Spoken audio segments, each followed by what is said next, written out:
My testing, my testing, my testing, 1, 2, 3. My testing, 1, 2, 3.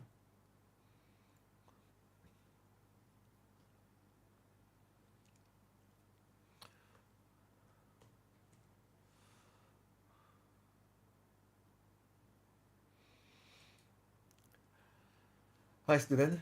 Uh, Thanks for waiting. We have about 200 students today. Yeah, I see a lot of you like chatting at the chat room over there. So far I haven't seen any important message there I want to reply.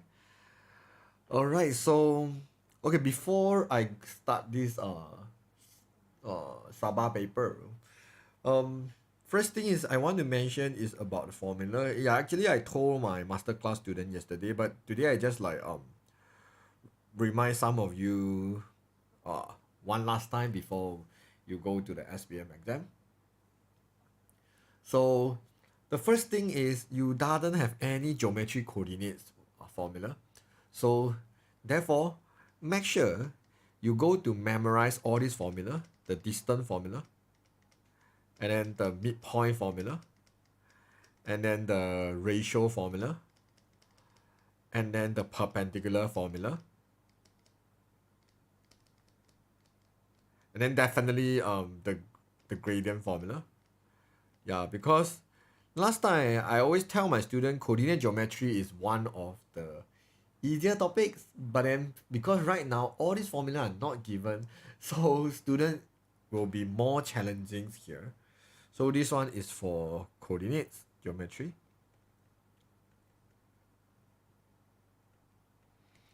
So you need to go figures out all these formula. And then so here is about progression. So for progression so far is okay. This is for AP and GP. And you realize it's missing some information.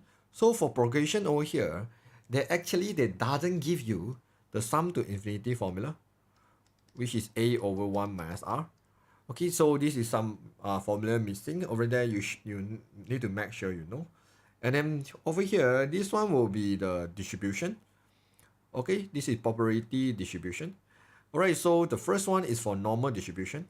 The second one is for binomial distribution. So far, all the formula here will be okay. And then definitely they're missing about the calculus formula as well. The calculus formula including differentiation and integration. For differentiation, they doesn't tell you about the product rule. You need to go find out what is product rule. And then it doesn't tell you about the quotient rule. You need to go to find out what is that. And then it doesn't tell you the change rule. This change rule is for rate of change. It doesn't tell you. This is for differentiation. But if for integration, they doesn't tell you how to get the area by integrates the limit, and then it doesn't tell you how to get the volume. Because all these formula will be given last time, but then this is the first batch. They actually take out quite a lot of formula. So make sure you need to memorize all these formula before you go into the exam. And then here is a permutation and combination. Nothing special. And then this one will be the index number. This one will be index number. But remember, index number for last part, normally we will use the chain rule for it. So yeah, you make sure you know. And then here we have a lot of trigonometry. So from 13 all the ways to the 21, yeah, is the trigonometry. But among the trigonometry here, got one is very important here is the cos double angle. Cos double angle play a super important role here. Why? Because you will need to use it to get your sine half angle and cos half angle, or even tangent half angle. So you will need to use the here to actually get all the sine cos tangent half angle from the cos 2a. So therefore, if you do not know how to get it, you can go to watch my tutorial video. And the last part is the solution of triangle. And then solution of triangle, we will use this formula for the circular measure. So you will realize it doesn't give you the formula for circular measure also, right? So therefore, for circular measure, make sure you go to check out how to find the arc length, how to find the sector, and how to find the area of segment. Because all this formula will not be given, so if you didn't memorize all this formula, I think you might have some difficulty here. Definitely we got some other topic is like they always never give the formula, then should be fine. Yeah, and then they take out a lot of the indices and log formula, but luckily they still tell you the formula of log, which is changing based on, but the like log a plus log b equals to log ab, they're actually taken out. So yeah, so therefore for those like log and indices, all the basic they took out. So yep, any more thing I want to say about the formula? Should be like this only. Yeah, nothing very special. Definitely. One last thing is about the binomial here. Normally they will tell you what is the mean NP and the standard deviation square root NPQ. It's not here also. Lastly, is about the vector. You need to go to find out what is the formula to get the magnitude of the vector and also the unit vector. Yeah, this is the unit vector. Yeah, see, this is all the formula missing, so make sure you actually know about all this formula, because tomorrow you only will have about like 24 formula here, but then you need to solve about 15 questions in paper 1 and 15 questions in paper 2, isn't it? So therefore, if you do not know all this, then you will need to you need to go to memorize it out, or you just take a small notebook and memorize all that. Okay, then we can begin. Okay, let me see anything I want. A lot of students tell me so stressful, I'm so scared. Paper 2, if you are basic, is not good. B is fine for me as long as all my other subjects aren't A's. Yeah, I think everything here. Yeah, okay, nothing very special about the comment over there. So okay, let's begin with this question, and then after we finish discuss about this paper, I will leave you some time for Q&A. If let's say you have something you want to ask me, yeah, you can go ahead and ask me tomorrow. Now, not tomorrow. All right, so let's begin with this one. So for set, right, you need to know the first set they give you, right? This one, whatever inside here is always the object, and then the image is over here. So if you do not know this, please copy it down right now. So they ask you to find the image of the set B if the object in the set A is 2. So basically mean they want to find a y when x equals to 2. So therefore, I will just find f2. I will say is equals to y. So over here is 2 minus 1 over 2 equals to y. Then y is 15 over 2. So this one will be the image they want. I believe is just 1 mark. And then B, they ask you to find the gx. And then you realize the gx is basically is f inverse, isn't it? So over here, you need to know how to do the inverse function. If you know how to do the inverse function, the whole question will be very easy here. So y will equals to ax minus 1 over x. Inverse function is we want to make x as a subject. Inverse function, we want to make x as subject. So what I will do is xy equals to ax minus 1. I will group the x together in one side. Then I will factorize out the x is 8 minus y equals to 1. Then x will equals to 1 over 8 minus y. After I got x as the subject, I know this one will be my gx, which is the inverse function of fx. Alright, then I done this one. Then the last part, they tell me state the value of x when it undefined. Undefined basically means you sub certain x value into it, you will get math error. So you check out the gx equation. How to make my gx equation have the math error here, which is we know all the number cannot divided by 0, isn't it? This idea is super important because if I use 1 over 0, I will get undefined, which is the math error. So therefore, the very important idea here is about divided by 0. So I know basically, this one I need to change to x, sorry. So I know basically if my denominator equals 0, I will get undefined. So therefore, I will say 8 minus x equals 0, then x equals to 8. So if x equals to x, 8 will give me undefined here. Okay, so yeah, 4 mark, this 4 mark actually challenge about your knowledge about function. But like what I say is for function, you always need to know about inverse function. So you just remember, is this x and y? You have a line. This line called y equals to x.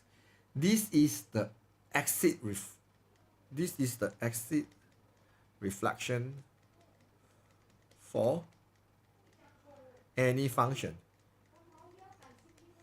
Okay, this line is fixed already. So yeah, so that therefore if today I tell you this is my fx, then if the question asks me to draw the f inverse, I will just draw a reflection here. Make sure I'm passing by the same point. This is the f inverse x. And I think something like this will come out tomorrow. So I guess because this is a new added syllabus, so definitely you will need to answer something like, maybe they ask you where is the axis symmetry, you need to know is y equals x.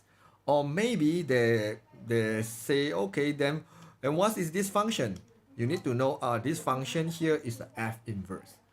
Okay, so or even though they might give you an inverse equation and ask you what is that, you just need to know for any function, as long as it's the one is one-to-one function, because it's many-to-one function cannot have inverse.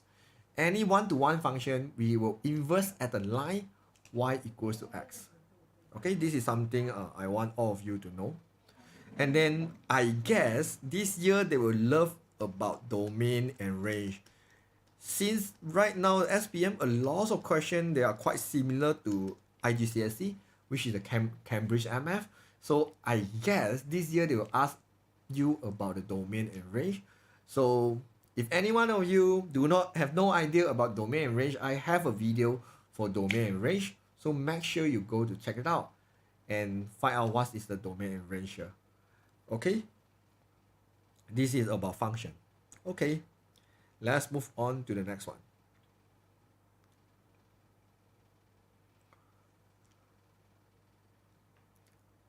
Okay, so yeah, given the quadratic equation has only one solution. Okay, so have only one solution, and then here they tell you has two different real root. Everything of this is related to the quadratic, isn't it? If you have no idea or you forgot about this, go to check back your formula. You have one formula for quadratic. Do you find out this formula is for the quadratic? And inside the quadratic have what you want here, which is b squared minus 4ac. Because what is b squared minus 4ac? It's actually the determinant. What this determinant do is it decide how many root you have or how many x answer you have. So therefore, if you have no root, then you should know b squared minus 4ac will be less than 0. If you only intersect at you only have one solution, or only intersect at one point, or if the curve is tangent to the straight line, or they have two equal root, all this keyword telling you b squared minus 4ac equals to 0. If the question say they intersect at two different points, or you have two distinct roots, you should know is b squared minus 4ac is bigger than 0. Okay, this is something you can easily get from the first formula. Because I believe some of you might not memorize about b squared minus 4ac, but you can get from the formula there. So therefore, fully utilize your formula in order to... Yeah, it's discriminant. It's not determinant. Determinant is for matrix, isn't it? Yes, thanks for that. Who is that? Cecile. Yeah, this one is called discriminant. Remember wrongly. Yeah, so b squared minus 4ac is the discriminant. Alright, so therefore, if you understand this one, we go back to the question, you will find out the whole question suddenly become very easy. Because they say it has only one solution. This one means they only intersect one point. Then I can just do b squared minus 4ac equals to 0. Because I know equals 0, they will only intersect one point. So therefore, what's my b? B is the value beside the x, isn't it? Negative 6p. 4a will be 3, c will be p.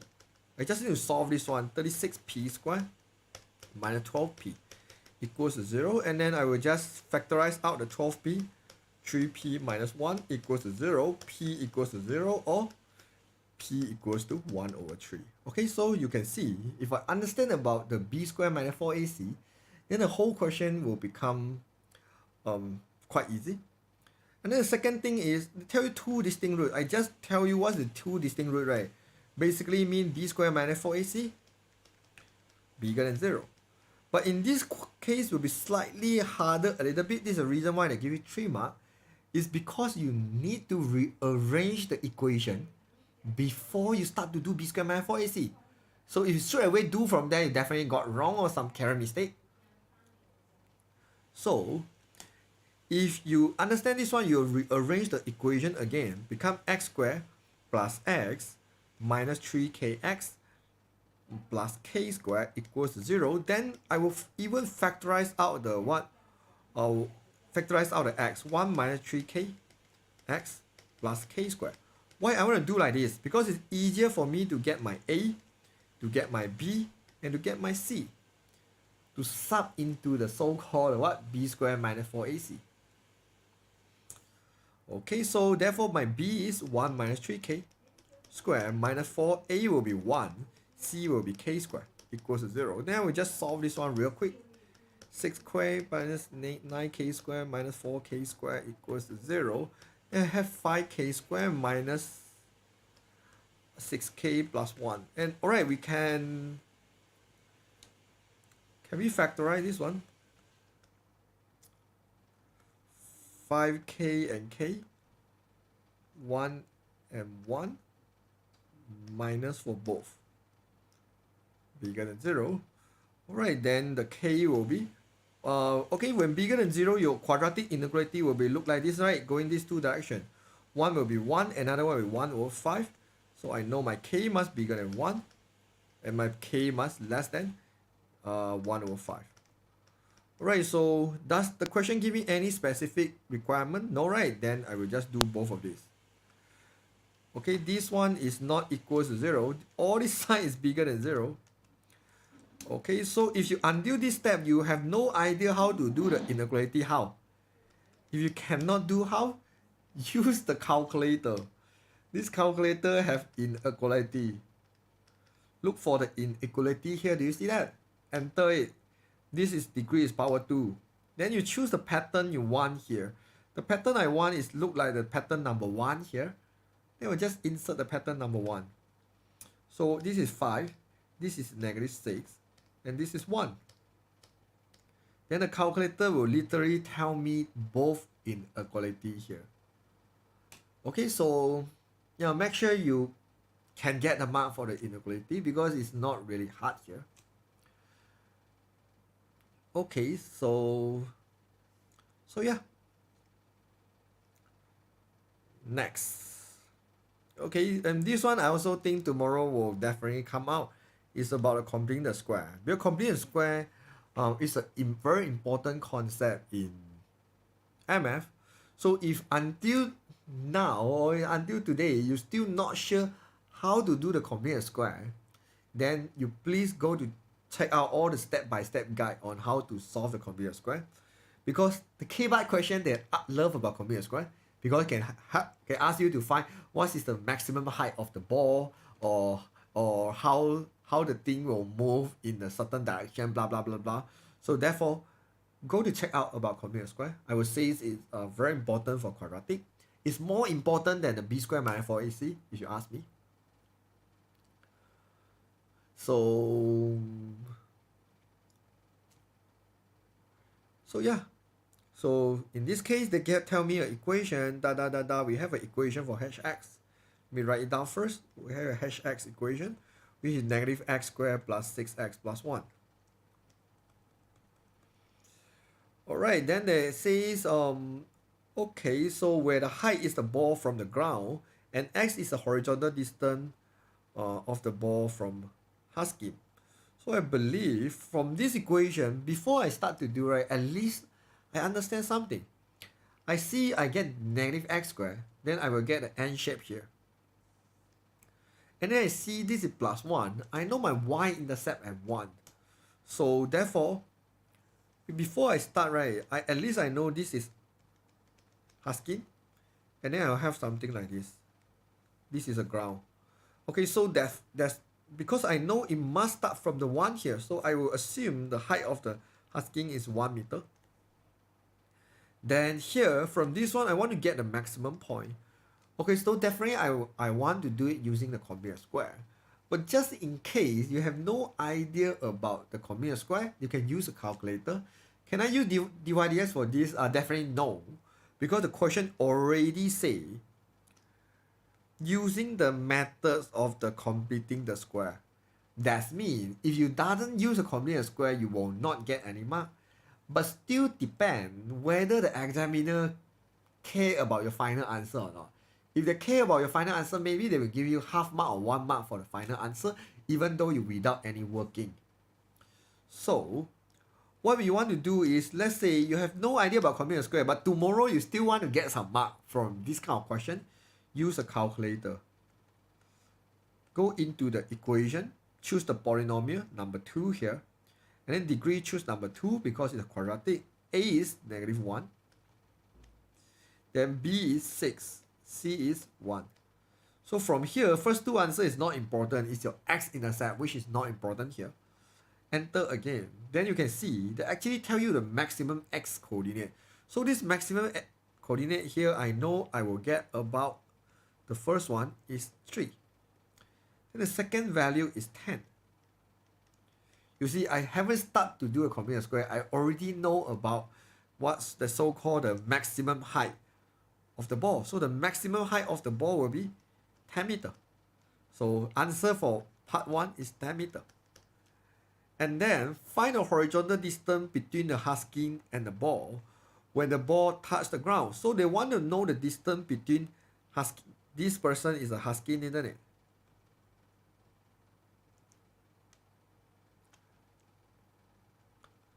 And the ball. So therefore the distance between them is 3 meter, isn't it? Because the coordinate here is 3. So therefore I will just assume, yeah, I will get about 3 meter. So the another 3 mark here will be 3 meter, I guess. Oh, no, it's not 3 meter. I'm so wrong because the second part is they want a horizontal distance when the ball touch the ground. So therefore when the ball is over here. Okay, so this one you need to make the hx equals to 0 because this is what happened when he touched the ground. The 3 meter is, I believe, is the second part. Yeah, because they asked you to state the horizontal distance of the ball from husking. So this one 3 meter is a part 2. Okay, so before I start to do about part B, let's do about the combinatoric square. Because the question asks us to do combinatoric square, then let's do it. Combinatoric square, this is what I will do. I will factorize out the negative from both terms, then plus 1. Then over here, you can see this is what I'm doing here. I copy the first term, copy the second term. I will plus something square, minus something square. Plus 1 is outside. The something over here is b divided by 2. My b is basically -6 divided by 2 is -3, -3. Copy the first 3 term, make it into the bracket square. So this one will be, take the first one and the third one, x minus 3 square. Then I have -9 plus 1. So if multiply the negative into the both, then I will get something like +9 plus 1. +9 plus 1 is equal to +10. Yep, then from here, I can get my maximum point. X must be opposite sign. -3 become +3. Y will be this sign, 10. Done. This is how I get the maximum point from the completing the square itself. Okay, so if you have no idea about combinatoric square, memorize about this method. Okay, now right now I want to find the height when it touch the ground. So I will need to make the hx equals to 0. So when hx equals to 0, this is hx equation, right? Then I get negative x squared plus 6x plus 1 equals to 0. So therefore, I will need to solve this equation. X squared minus 6x minus 1 equals 0. Definitely, this one cannot be factorized. I mean, so we need to use the calculator or we use the quadratic formula given there to solve about this one. So negative b plus minus square root b squared, which is negative 6 squared, minus 4, 1, negative 1 over 2a. Sorry, my c is negative 1. Yeah, correct. My a is 1. Okay, so you will solve it, but definitely I will just pretend I'm solving it because I have the calculator. Power 2. So this one is 1 minus 6 minus 1. Alright, I will get this value, which is 6.1622. And the second one is negative 0.1623. Therefore, I will be rejected this one. Why? Because if you see carefully, because if I assume this scheme is the y-axis, you can see this one is at the positive value, isn't it? Because if I want to get them in negative 1 point something, it's going the other side, which is not what I want. So therefore, I will say this value is 2. What is 6.1622 meter away from the scheme. So this is 6.1622 meter. Done. 3 mark. So this 3 mark is about, do you know how to make it equals to 0 because it touched the ground? And then do you know this one is the quadratic equation? So we use a quadratic formula. And then after that, we will get the x value. Do you know that you need to take the positive value in order to get the distance between the ball and the husky? So yeah. This is how we do this kind of question, and I really believe they will come out about combinatoric square because I check out so many state paper, they also have the combinatoric square. So I would say combinatoric square is very important.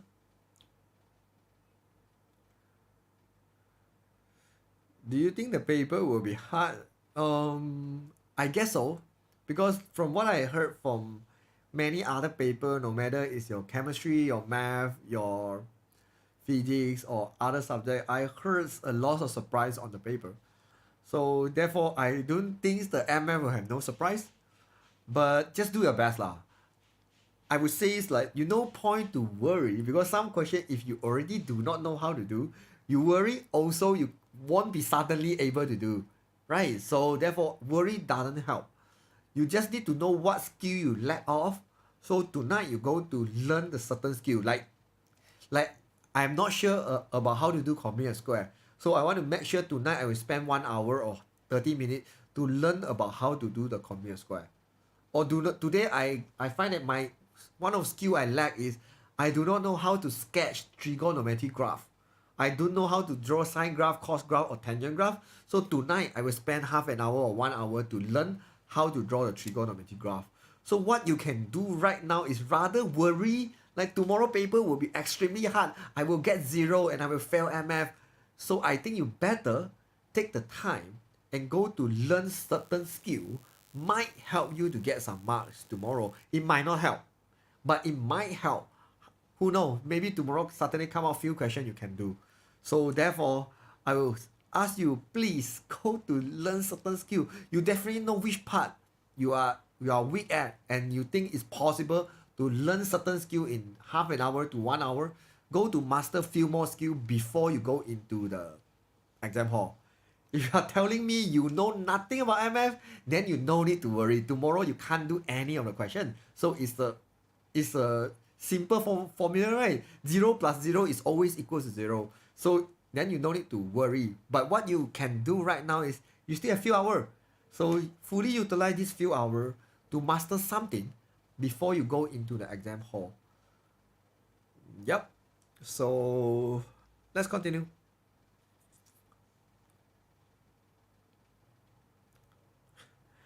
Why so many people are so scared?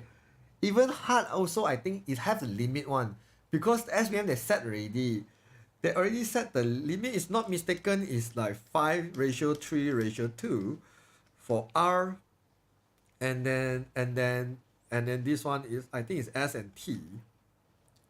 R is the rendah mean is very easy. Definitely have 50% of the question is extremely easy one. And then this is, I think S is a sederhana, so it's like average question you have about 30%. Then the hard question is only 20%. So let's say each paper I have 15 question, paper 1. I have 15 question, paper 2.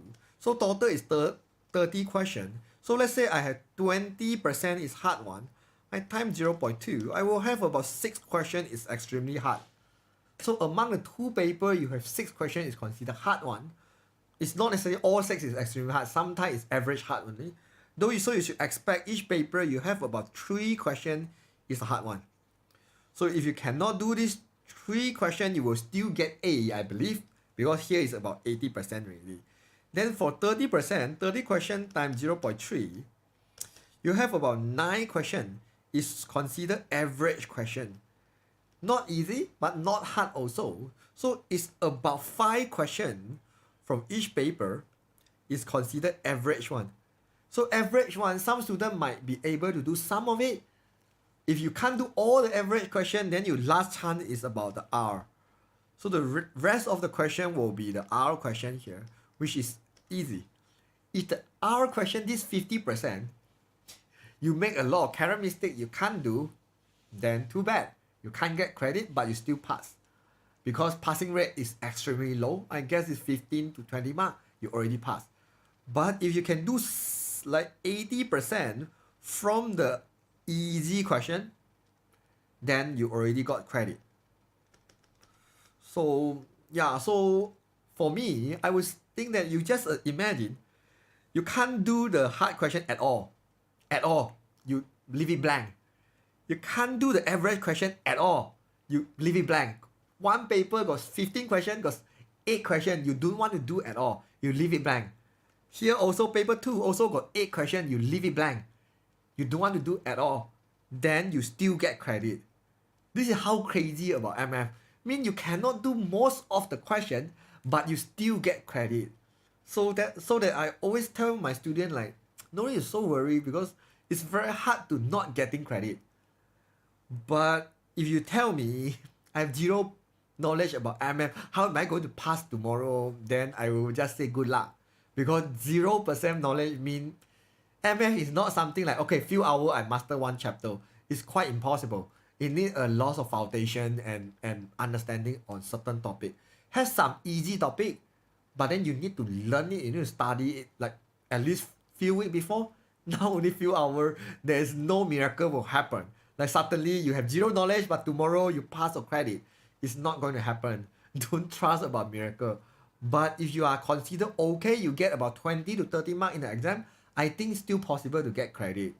Go to find few more topics you are not good at and go to watch my content. I have more than 700 videos in my YouTube channel and can watch for free. Some students come to bother me, say, sir, I no money for your master class, but how am I going to score A? I have 700 videos you can watch for free.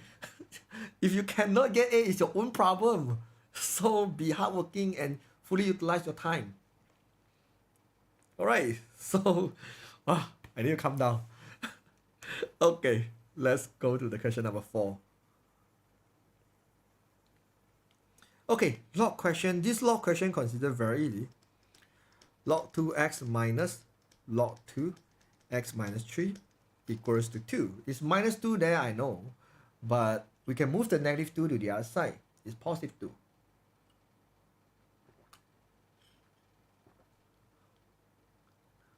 So, yeah. So, first thing is we can factorize out the log 2 here.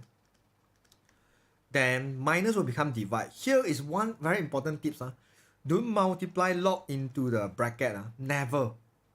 If you tell me this is log 2x minus log 2, 3, You no need to continue do already. It's the wrong. Because we know log have the bracket. Inside the bracket is plus or minus. You can never expand it on. So don't multiply, please. Okay. So minus mean divide. So x divided by x minus 3 equals to 2. Then the log 2 going to move to the other side, become 2 power of 2. This is x like this. Then this is 4. So 4 will multiply x minus 3. Then this is x equals to 4x minus 12. Then 12 equals to 3x. X equals to 4. Done. Okay. This kind of question will not be too hard. Okay, so B in surd. Okay, surd is considered a bonus mark question. Because why? You can get the answer always from the calculator itself. Plus 2 over 1 minus surd 2. Okay, so the calculator will tell you the answer is negative 2. So right now, your objective is you need to show the working until you get the negative 2. Then you can easily get this 3 mark. Okay? So yeah, let's do it. So this is A. I can say A is basically 4 times 2. And this is plus. Okay, I will do the rationalize here. This is 1 plus surd 2. I will say this is 1 minus surd 2. I will do 1 plus surd 2. This process is called rationalize. So this one is surd 4 multiply surd 2, isn't it? So which is 2 surd 2. You can type the surd 8 here. Calculator will tell you it's 2 surd 2. Alright, then here I will do a rationalize. This is 1 square minus square root 2 times square root 2 is 2. Then top you multiply 2 into the both is 2 plus 2 surd 2.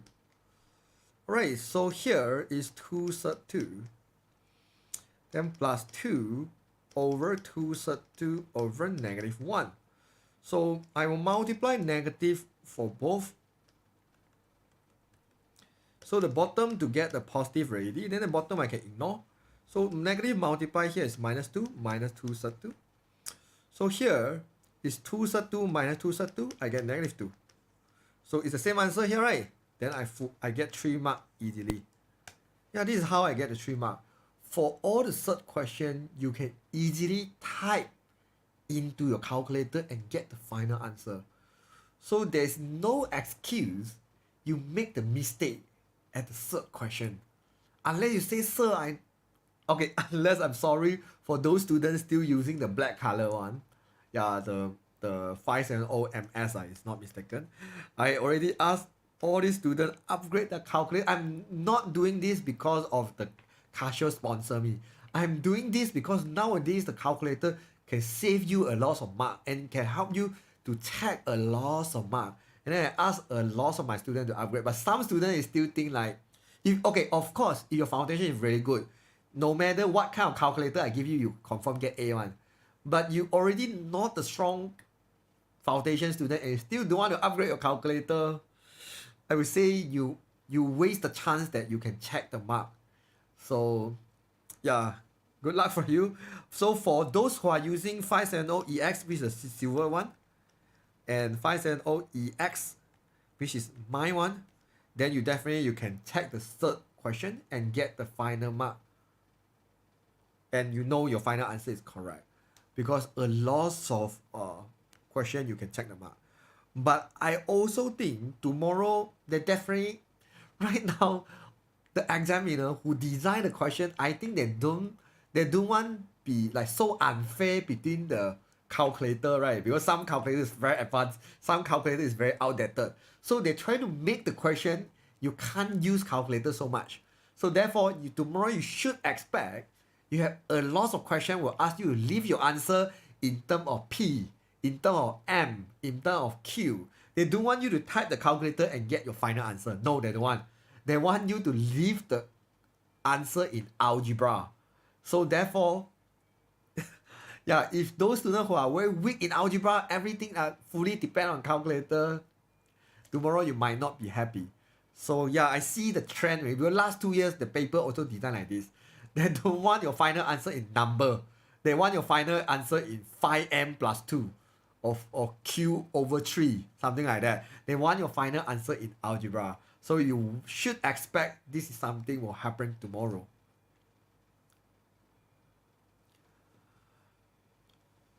Alright, for those students who just bought the new calculator yesterday, um, please today try to press it, find all the button you need to know, like where is the factorial, where is the NCR, NPR.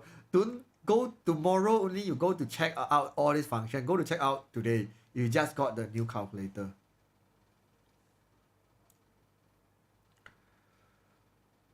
Yeah, 57 ms also you can use it to check the answer, but then they will leave in the decimal. It's not so convenient. Okay, linear law is the bonus mark question. But in order to get this so-called bonus mark, you need to know one formula at least. Definitely is two lah. First formula is my equation, my channel name. You need to know about y equals ms plus c. You don't know about y equals ms plus c. It's a straight line equation. Linear law, you can get 0 mark. You definitely cannot do one.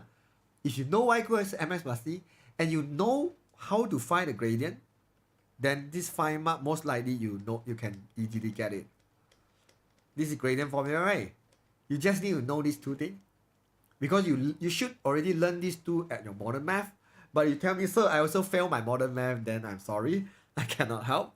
Alright, let's find the gradient for this line first. I will say y minus y over x minus x. So this is 2 over 5 as my gradient. Okay, I got the gradient already. Okay, so I will just say my y is y over x. My m is 2 over 5. My x is x plus c. I need to find the c here. So I need to plug in some coordinate. You have plugged in this one into here. If today you write 3 over 2 equals to 2 over 5, 2 plus c, you have got wrong. Because like I say, this is no longer x and y axis. Check it out. Use your eyes. Open big. This is x coordinate. So this is x coordinate. This is y over x coordinate. This is y over x coordinate. So 3 itself represents y over x. It doesn't represent x. So therefore, you should sub the 3 into here. Okay? So 3 minus 4 over 5 equals to c. c is 11 over 5. So therefore, I will rewrite the whole equation. Y over x equals to 2 over 5x plus 11 over 5. I sub this one back into this equation. Okay, then they ask me to find the p and q. So what I want to do is I have this equation. I will make it into same pattern. Y equals to px squared minus qx. Definitely I want y over x, right?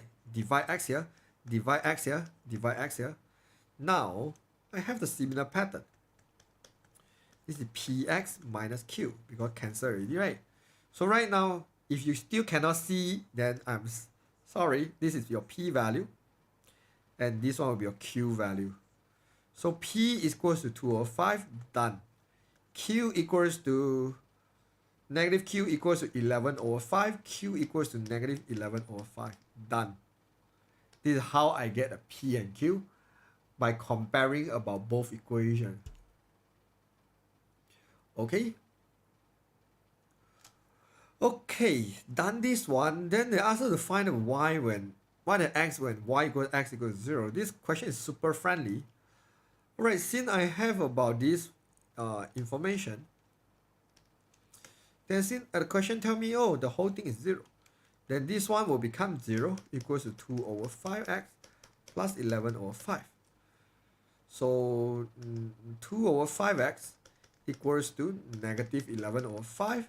Multiply 5 on both sides, x equals to negative 11 over 2. Done. Alright, this is how I get a 5 mark. And you see carefully, is this 5 mark very hard to get? Still fine, right? Basically y equals to mx plus c. And then we use a gradient formula. And then after we got the final equation, we compare with the equation given here. After the comparing, I know my value p and value q. After I got the P and Q, the part B, they tell me y equals x equals to 0. I sub back to my equation, solve it simple. I got the answer. X equals to negative 11 over 2. It's 5 marks. If whoever want to get a credit, each paper you at least need to get 30 marks. So 5 marks is about 1 over 6 already, right? So you just need to get another 5 marks, you already got credit. So yeah, please do linear law, especially it come out in the paper 2 and ask you to draw using the graph paper, blah blah blah. Please do that one. That one will give you 8 to 10 marks. Linear law is one of the easier topic. If you are in this live streaming, now you still have few hours, go learn about linear law. Super easy to get the mark for linear law. Okay? Number 6. Do something first.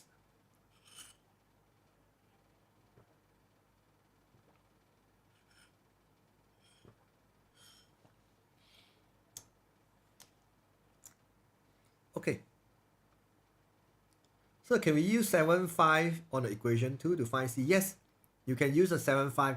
You definitely will get the same value as mine. You can use any coordinates here. Okay, so number 6. FGH are collinear.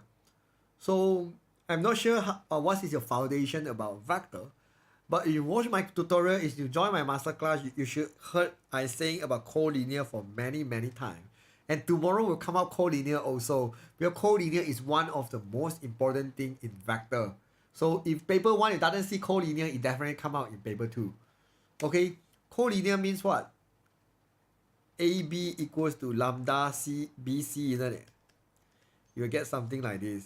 Okay, need to add the lambda by yourself. This is what happens for collinear or parallel. So over here they say FGH are collinear. Since I have FG and I have GH, then I will just say FG equals to lambda GH. Then FG will be 6P minus 4Q. Lambda GH will be 4P minus 2U minus 1Q. Then if you know about vector, you know the next thing we want to do is comparing. Comparing P with the P. And then comparing the Q with the Q. Okay, so therefore I comparing P first. Then the lambda need to multiply for both lah, definitely. So 6 equals to 4 lambda. Lambda equals to 6 over 4. Then lambda equals to 3 over 2. Done about lambda. Then comparing Q. This is negative 4 equals to, multiply in, is negative lambda 2u minus 1. And both sides negative, cancel out a negative. I have the lambda 3 over 2. 2u minus 1. Move the 3 over 2 to the other side, become 2 over 3 equals to 2u minus 1. This is 8 over 3 plus 1 equals to 2u. Then this is 11 over 6 equals to u. Done. Okay, all these are algebra. So over here, is it really hard here? I will find it still okay. Maybe you will get about 3 to 4 marks here just to solve it to find a u. So if you see carefully, what I have done here is I read the keyword collinear. So when I see the collinear, I know I need to add the lambda between them. But how to add the lambda? Because you have f, g, h, right? I just want to make sure the equation, inside the equation, must have these 3 letters. F, G, H. No matter how to flip the letter, I don't care. I only care the whole equation must have F, G, H, and lambda. Okay, so this is something important. And then after I add the lambda, what I'm doing next is I comparing P and I comparing the Q. So from there, I should be able to form 2 different equations. Then for me to do the simultaneous, and then I've got both of the answer, lambda and u. Okay? But we haven't finished. We still got another part, which is find the magnitude of FG. This one is not really using magnitude formulas. I'm sorry about that. But this one, you need to draw out the line. Okay, so just now I got lambda is 3 over 2. Let me put it in. Fg equals to 3 over 2 of GH. So normally, I will change it into a fraction and then change it into a ratio. This is 3 over 2. Then Fg ratio GH is equals to 3 ratio 2. So from here, I can randomly guess. This is F. This is G. This is H. So it's 3 ratio 2. After I got this one, the question tell me what?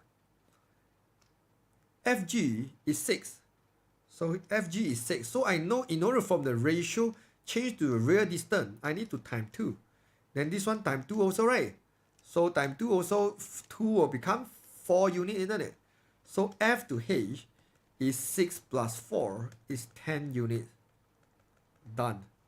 So you can see this is how easy I get the 10 mark here.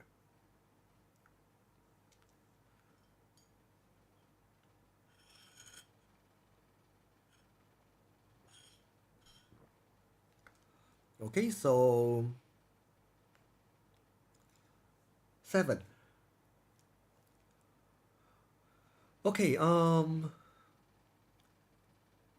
for question 7, you can see you have something like this in the coordinate geometry topic. So whenever you see something like this, you need to know this one is related to the ratio. And ratio also one of the super important thing in the coordinate geometry. And I also think tomorrow ratio is the question that must come out. Unless they are very weird this year, they don't want to come out all the important thing. Or else ratio will definitely come out. So over here, if you do not know about ratio formula, you can write it down now. This is the ratio formula.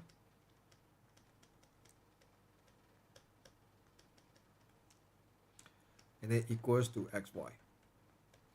Okay, so over here, this question, in order to get this 3 mark, I will definitely use the ratio, but this one is considered quite challenging because P in terms of T, but you check the coordinate here, you have H also.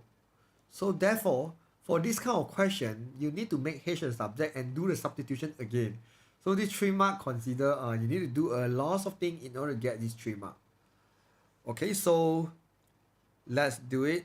So you have the equation, change it into the fraction like this. You can see this is how I change them.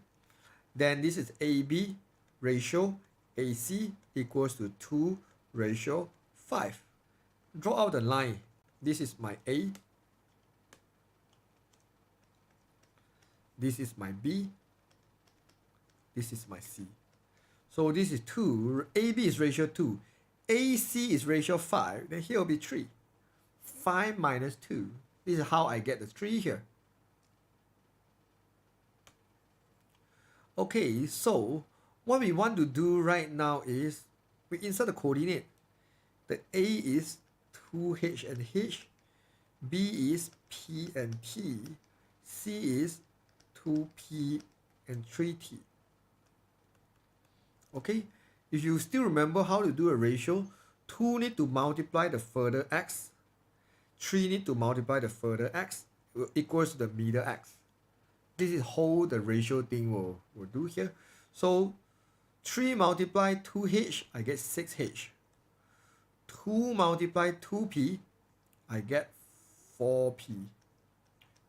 Divided by total ratio, 2 plus 3, 5. Equals to the middle x, which is p. You can see I done about the x coordinates.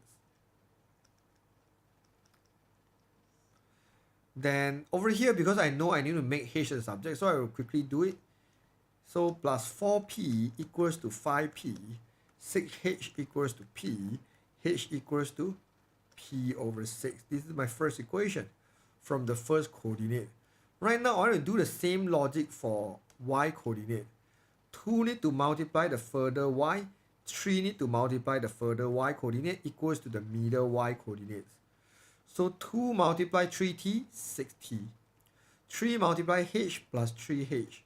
Divided by total ratio, equals to the middle y value. So I will solve this one. 6t plus 3h equals to 5t. So 3h equals to the t. And what's my h? H is basically p over 6 equals to t. The question asks me to do what? P in terms of t. So I want to make p the subject. Simplify. P equals to 2t. Done. Okay, this is how we actually solve this kind of question. So you need to know how to take out your y coordinate and your x coordinate as well. So x coordinate, I will use a ratio multiply all the x value. Y coordinate, I will use a ratio multiply all the y value. Okay, after I done already, okay, for part B, got a little bit problem on this question. I think the teacher who designed this question, they didn't really check it out. Because they say when t equals to 1, right, I literally sub this one back into all the coordinate. And then I realized the gradient of AC is not equal to 3. But this question, they ask you to assume gradient of the AC. Why not negative t? Is it negative? Yeah, it's negative t. It's negative t. It's negative t. It's negative 2t. Wow. Yeah. I'm so happy like so many of you actually pay attention at this live streaming. Is negative t. You are totally fine and you are smart. Okay, and pay full attention. Yes, is negative. Okay. So let me write down my coordinate. A is 2h and h. B is p and t. And C will be what is the C coordinate? 2p and 3t. Okay, so since the question already tell me the gradient of AC is 3, I just assume it's equals to 3. I don't want to test it myself because if I test it, I don't get 3. And in the exam, I don't think this kind of problem will happen. So yeah, so it's fine. Okay, but because this equation of the straight line that perpendicular to AC, we're passing through point B, so I need the point B here. And I want to find the gradient perpendicular to AC, which is m2, equals to negative 1 over gradient of AC, isn't it? Negative 1 over 3. This is the formula for perpendicular 90 degree. So whenever you have 90 degree, use this formula. Okay, so I want to know the coordinate B.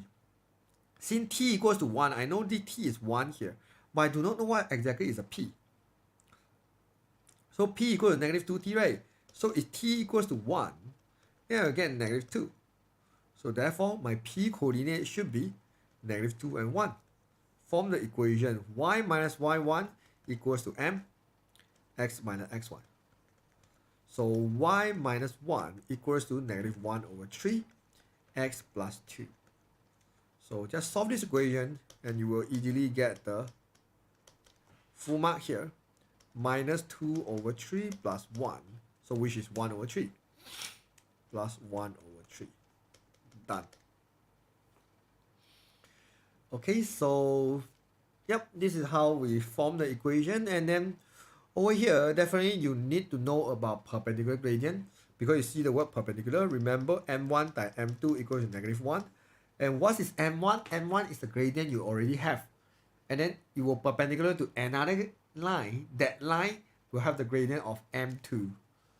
Okay, then you need to know how to form the straight line equation, linear equation by using this formula. It's not given. Perpendicular gradient is not given. Gradient formula is not given. Equation or straight line formula is not given. So definitely ratio formula is not given. If you doesn't memorize any of these ratio, there's not possible you can get these 5-mark questions. Okay? Okay, this differentiation is slightly difficult. Yeah, before we continue, I hope all of you can help me to like my video. Yeah, so that the YouTube algorithm know that hey, my content is not too bad. So if you are still watching and you appreciate the efforts, then please help me to like this live streaming. I will be really appreciate that. Alright, so let me drink a tea and continue it.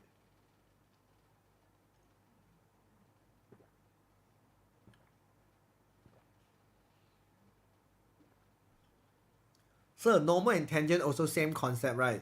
You are totally right. Because we know gradient of tangent multiply gradient of normal must equals to -1. So it's the same concept of m1, m2 equals to -1.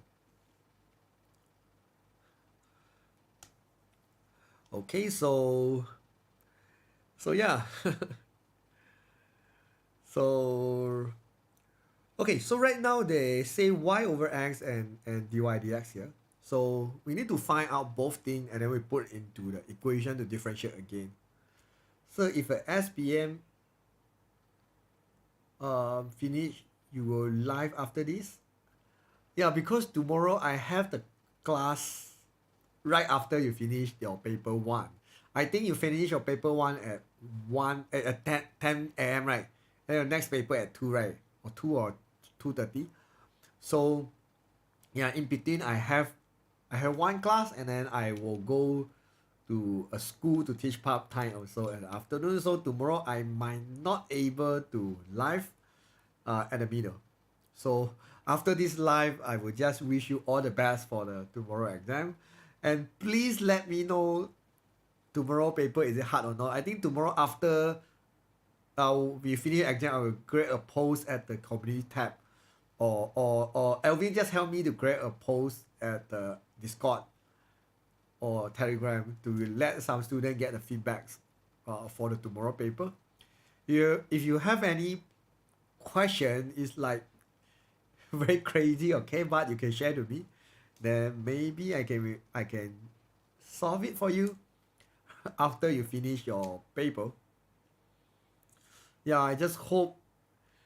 I know it will have some hard question, but I hope it's not too many. Okay. All right, so we need to have an equation y over x. So I will divide x here, I will divide x here, I will divide x here. So I have x squared minus 8 over x. So this one 8 over x, I prefer write it like 8x negative 1. Okay? Then I want to do dy dx as well. Dy dx is 3x squared. Okay, so I solve this from the original equation. Okay, y, now I want to do differentiate. Y over x is this one, x squared minus 8x negative 1 minus dy dx 3x squared. So right now I want to differentiate this whole thing here. And yeah, differentiate x squared will give me 2x. Differentiate this one, power move to the front, plus 8. My power minus 1, negative 2. Differentiate this one will give me negative 6x. Yeah, I'm done. But normally I will just write nicely here. Yeah, this is the answer for part A. Wish us luck and pray for us, sir. Yeah, I definitely always pray for all my students. And for all my masterclass students, please update me your result. And all my other students as well. Let me know your result. I want to know how many students from my channel actually can get A in their SPM. Or even you like never pass and then you finally you pass or get credit. Also, you can share your story with me. I believe a lot of student or even teacher, they actually use my content to learn. So I'm really happy my content can help a lot of student and teacher. Or even parent, because some parent that told me they learn themselves and then they teach their children. Yeah, it's very noble. So yeah, so after you finish your MM, you can write me a testimonial if you don't mind, or after you got your result, just let me know how it's go. I really hope a lot of you will get at least A minus, because I believe this year A minus definitely will lower until super low. I hope about 50 to 55 already get A minus, because due to this term is the first KSSM, reason number one. So a lot of question will have different pattern. Second is I think all of the Form 5 students been through 2 years of online classes. I don't think a lot of you can learn very well at the online classes itself. So yeah. So I think the boundary will lower down a little bit. 2x minus 6x equals to 4x. Yes, thanks Aquarius to telling me that. Yeah, okay, minus. Yes, you're right. Minus 4x. I didn't see it.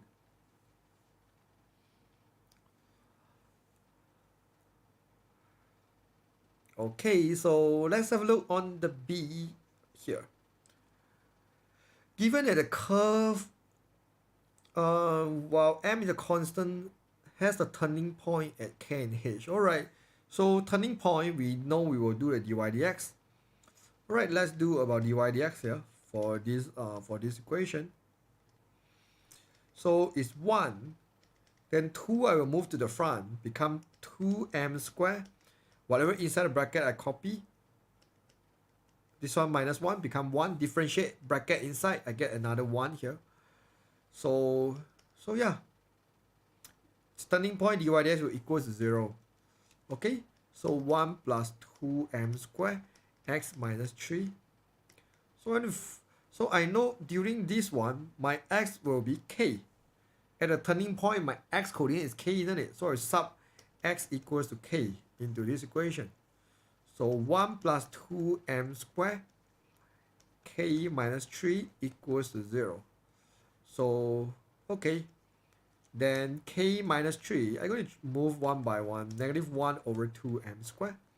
K equals to negative 1 over 2m squared plus 3. Done. Okay, if you want to make the same denominator, go ahead and do that. Because the question say k in terms of m, right? K in terms of m. Yes, so I done here.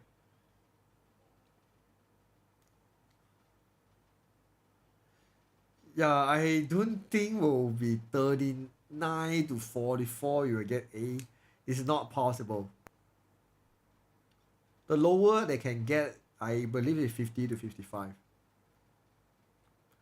But still, yeah, I hope all of you at least get a credit for MF so that it might help you who want to go to university. Okay.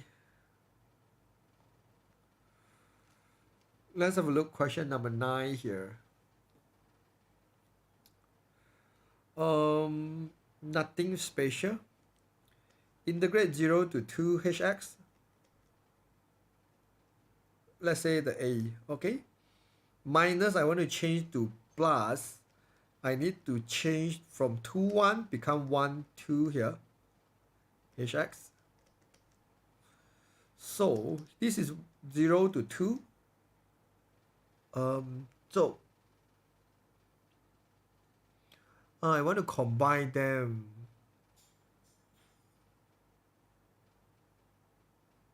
No, I cannot if I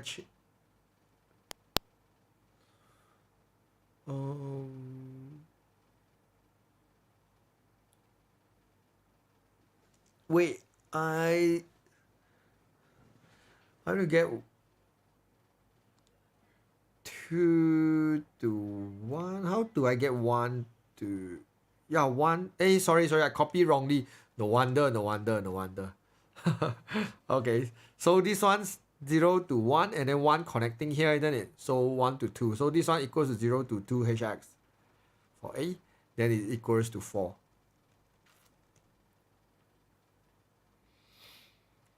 Okay, so B. 2 can take it out. 0 to 2 hx. Plus, this one can for both. The first one is 1 to u fx plus 1 to ux dx equals to 37 over 2. So this one I have already. 0 to 2 is 4. Then we just insert the 2 times 4. This is 1 to u fx is equals to 3 plus 3. This one will just integrate it, become x squared over 2. 1 to u. This is 37 over 2. So here is 11. Move to the other side. Minus 11. I will get 15 over 2. So this one will sub here. U squared over 2 minus 1 over 2. So u squared over 2 will equals to the 16 over 2. 8. U squared equals to 16. U equals to... Is u must bigger than 0? U must bigger than 0, isn't it? 4. Square root 16. Normally square root will do plus minus, but yeah, this one say u must be bigger than 0, then I don't need to do plus minus here. I will just say u is equals to 4.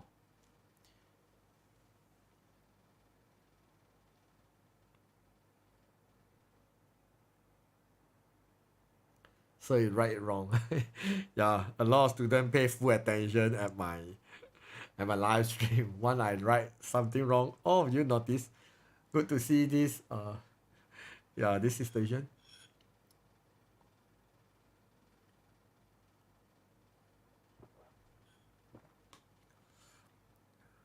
Okay, we choose some question to do lah. This is something I think tomorrow will come up.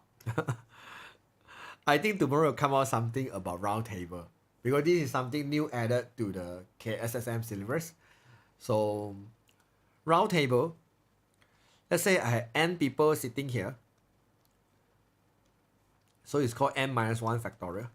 This is something about round table. Okay, so over here, we have people like A, B, C, D, E, and F. Like 6 people sitting on the round table. So they says determine number of way they can sit. E and F must together. So in the round table, E and F they must group together. Then I still have A, B, C, D. So here I have 1, 2, 3, 4, 5. So this five people in the round table is 5 minus 1 factorial, isn't it? 5 minus 1 factorial. Then E and F they can still swap place among themselves. 2 factorial. Then 4 factorial is 24, right? This is 48, is not mistaken. 4 factorial times 2. Yeah, it's 48. Okay, this is how we do part 1. Part 2, they cannot sit side by side. Then I want to see 6 people that can randomly sit here will be 6 minus 1 factorial, which is 5 factorial, which is 120. This is total. So I want to minus the sitting side by side, then I get the result that cannot sit side by side. So therefore for part 2 is 120 minus 48. Then I will get about 72. Okay, this is 72 way if they cannot sit side by side. Okay, so okay, then B also quite easy.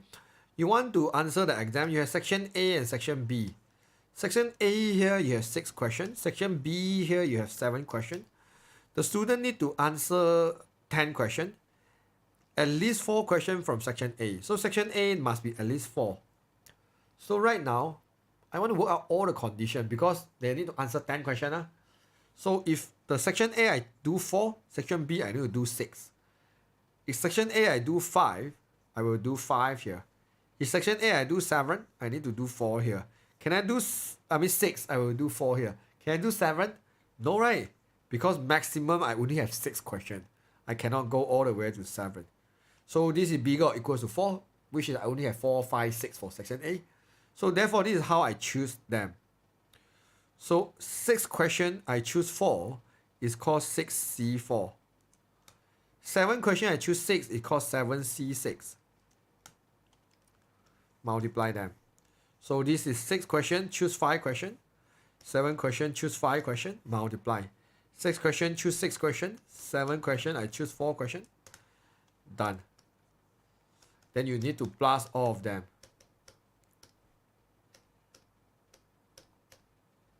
105 here. 126 here. Oops. 7C4. 35 here. Plus all this number. So you have 266 way of choosing this one. So whenever you have the NCR one, normally the question will be very easy. Unless they modify until the question is really hard. So then it might be hard. Or else it shouldn't be too difficult here. Okay. 11. I guess it's the normal distribution.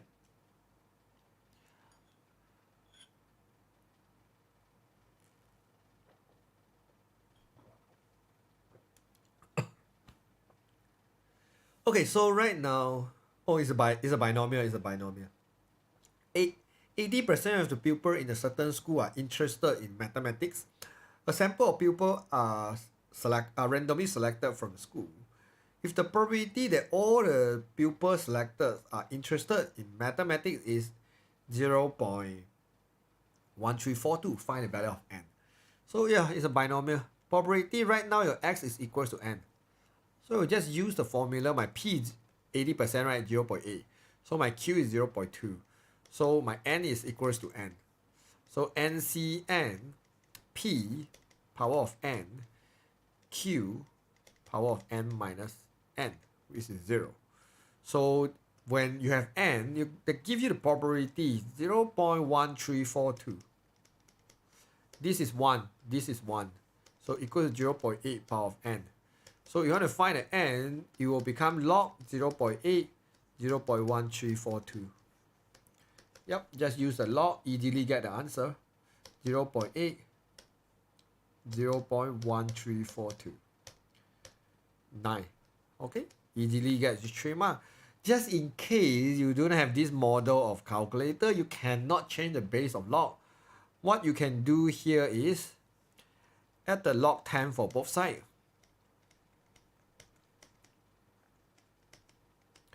Then move the n to the front.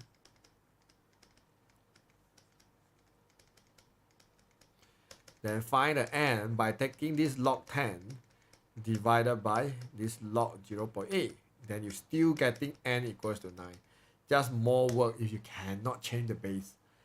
But just 3 marks, so I don't want to spend too long time for the 3 mark question. Yeah, if you can change the base, just remember this number, throw to the other side, it will become the base number. Okay, this is what happened for log. Okay, B. Based on the answer in part A, find the probability that there are less than 3 people. So they want the probability for less than 3 people interested in mathematics. So less than 3 basically means x equals to 0 plus x equals to 1 plus x equals to 2. So if I want to type in the calculator, this one, your calculator preset is probability x is less equals to a. So in this case, it's less or equals to 2. So I can just type the binomial CD in this case. Binomial CD, number 1, variable, x is 2, n is 9, right? N is 9, because part A, n is 9, this is 0.8. Okay, then I will get the final answer is 0.0003139. Done. Okay, this is use a calculator. Definitely here I will just pretend I'm doing the work, okay? 9C0, 0.8 power of 0, 0.2 power of 9, plus 9C1, 0.8 power of 1, 0.2 power of 8, plus 9C2, 0.8 power of 2, 0.2 power of 6. Okay, then eventually I get the final answer. Do you see how I play cheat using this calculator? So basically I write out x equals 1, 2, 3 and I insert all the formula, but then I'm not going to type one by one. I straight away type the final answer. This is how I cheat.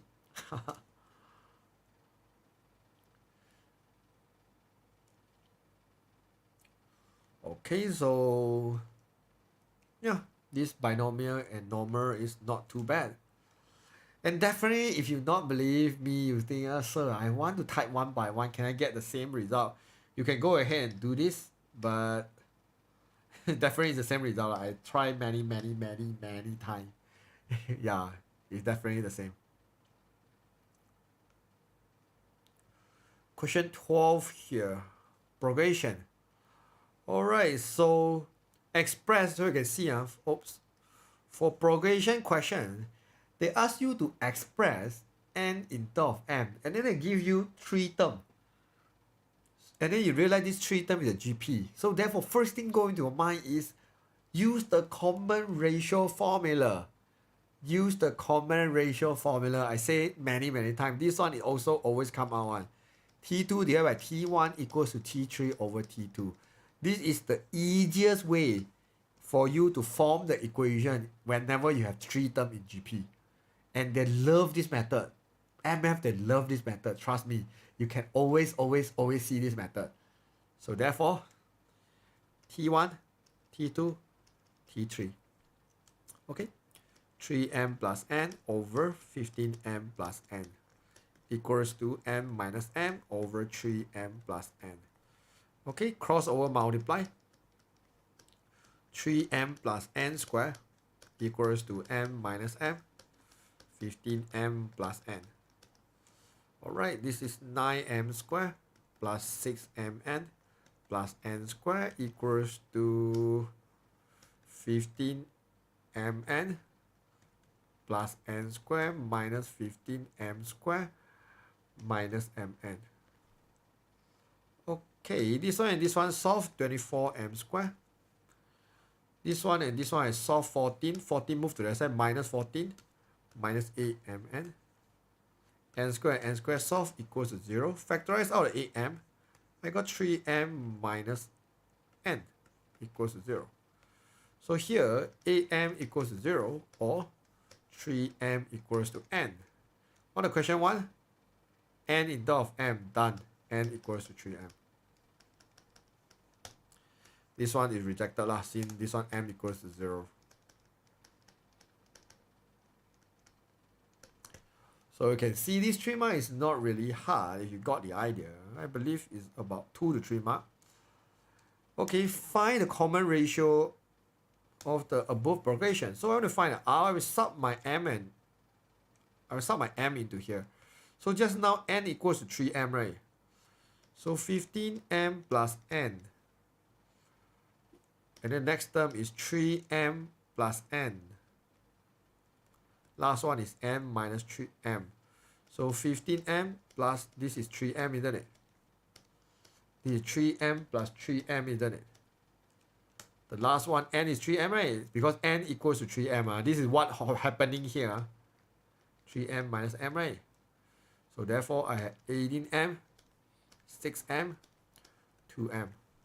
Common ratio, second term divided by first term, 1 over 3. Done. Okay. Find the sum to infinity when m equals to 6. M equals to 6. A will be 18m. 18 times 6.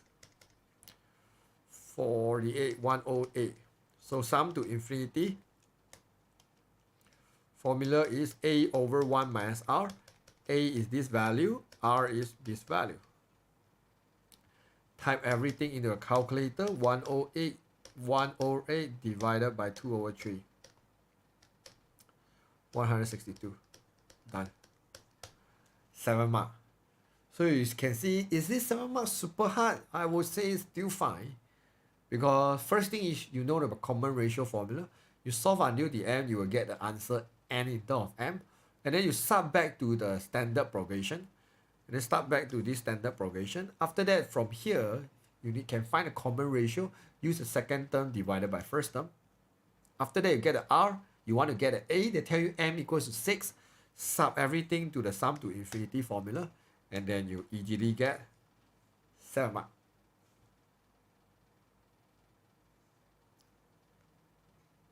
Yeah, I would say this is fine. Okay. This question I'm not sure. I think I discussed before. And I'm not going to do system equation. But I will just teach you the idea on how to do the system equation. And then you just do it yourself. So